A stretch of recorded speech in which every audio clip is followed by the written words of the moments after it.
Hindi twin. जादुई घड़ा। एक बार की बात है। रामगढ़ गांव में दो भाई रहते थे। बचपन से ही वह एक दूसरे से बहुत लड़ाई झगड़ा करते थे। इसी कारण दोनों ने अपने विवाह के बाद अलग अलग रहने का फैसला लिया। उनमें से छोटा भाई रवि बहुत अमीर था। उसे संपत्ति और पैसों की कोई कमी नहीं थी। वह अपने परिवार के साथ खुशी खुशी रहता और सारे त्योहार खूब मजे से मनाता था। पर हकीकत में रवि एक दुष्ट प्रवृत्ति और घमंडी इंसान था। जबकि दूसरा भाई विजय बहुत गरीब और बेरोजगार था। वह अपने परिवार के साथ बहुत करीबी में जीवन गुजार रहा था। उनके पास खाने के लिए भी पैसे नहीं होते थे। एक दिन विजय के घर में खाने को कुछ नहीं था। उसके बीवी और बच्चे भूखे थे। उसने अपने छोटे भाई रवि से सहायता मांगने की सोची।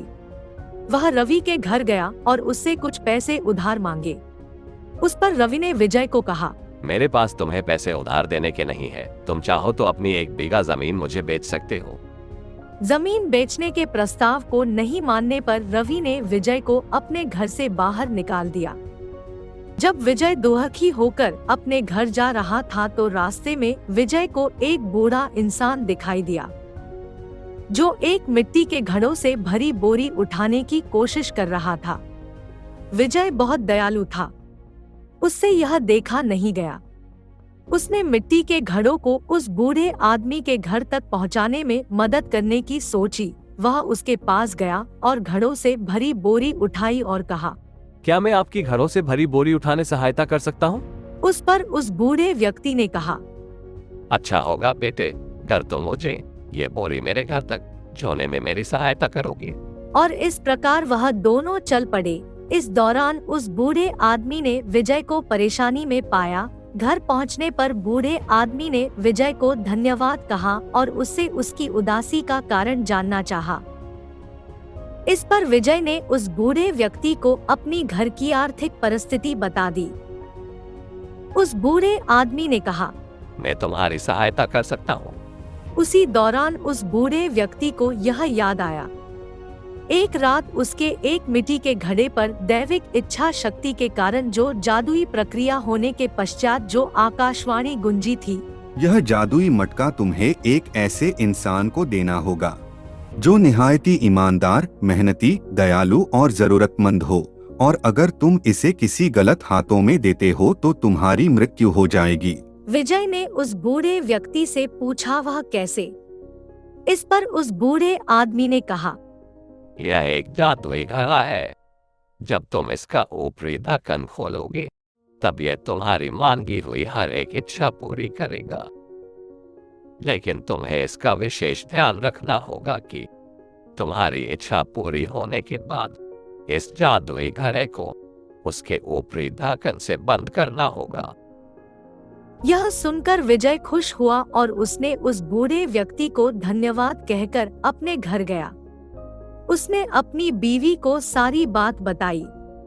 विजय ने फिर घड़े को जमीन पर रखा और ऊपरी ढक्कन को खोला। उसने घड़े को आटा देने को कहा, जिससे घड़े में से आटा निकलने लगा। विजय ने घड़े पर ढक्कन लगाया, जिससे घड़े में से आटा निकलना बंद हो गए। इसके बाद विजय ने घड़े से दाल निकाली। इससे विजय का परिवार बहुत खुश हुआ और उन्होंने पेट भर खाना खाया। कुछ समय बाद विजय घड़े में से खूब अनाज निकालकर बाजार में बेचने लगा, जिससे वह थोड़े समय में ही बहुत अमीर हो गया और उसने अपने बड़े भाई रवि से भी बड़ा घर बना लिया।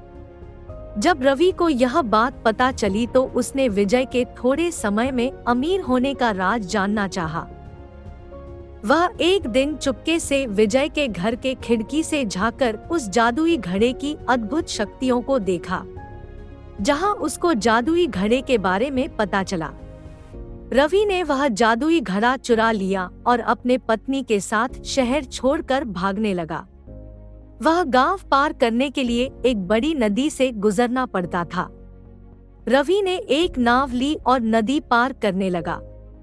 बीच नदी में रवि की पत्नी ने अति उत्साह में लालच में आकर उस घड़े से अमूल्य मोती पाने की इच्छा प्रकट की। इसके बाद उस जादुई घड़े से अनगिनत व मूल्यवान मोती निकलने लगे।